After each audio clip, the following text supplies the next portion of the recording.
FOMO is short for fear of missing out, which means the fear of missing something. We mostly use the word when we talk about social media. When we see what other people post, it can make us feel like they are having more fun than us, or that our own life is not as exciting.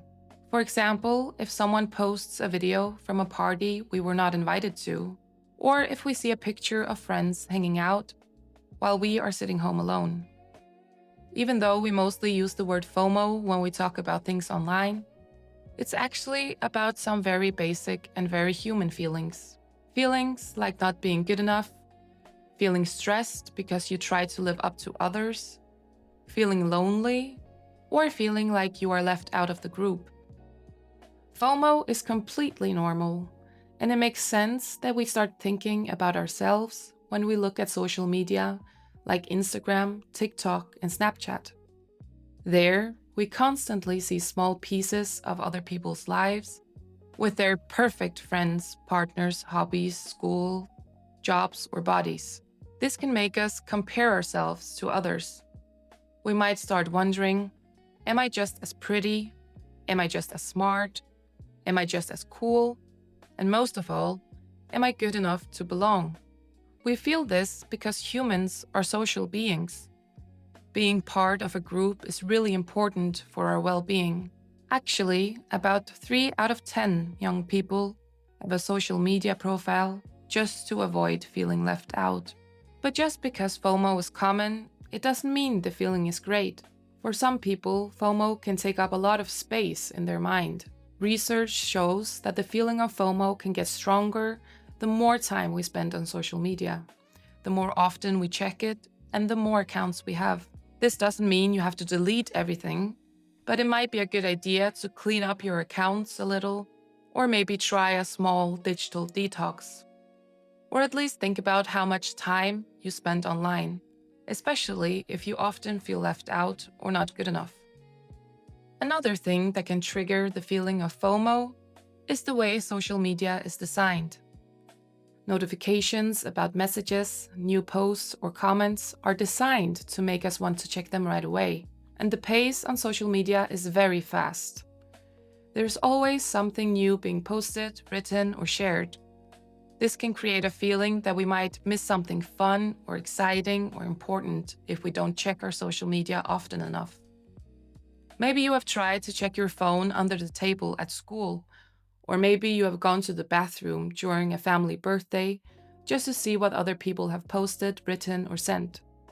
You might also know the feeling that you or your friends use the phone a bit too much, even when you were supposed to hang out together. And actually, research shows that young people who often feel FOMO are more likely to show phubbing behavior. Phubbing is a mix of the words phone and snubbing, and it basically means that we are focused on our phone when we should be present with the people around us. It's not because someone wants to be a bad friend, but people who experience a lot of FOMO can find it hard to control how much they check their phone. They might be afraid that their relationships will be hurt, or that someone will get upset or disappointed if they don't answer right away. And that can actually be really stressful. For some people, FOMO can even affect their sleep. They feel like they have to answer messages right away, even at night.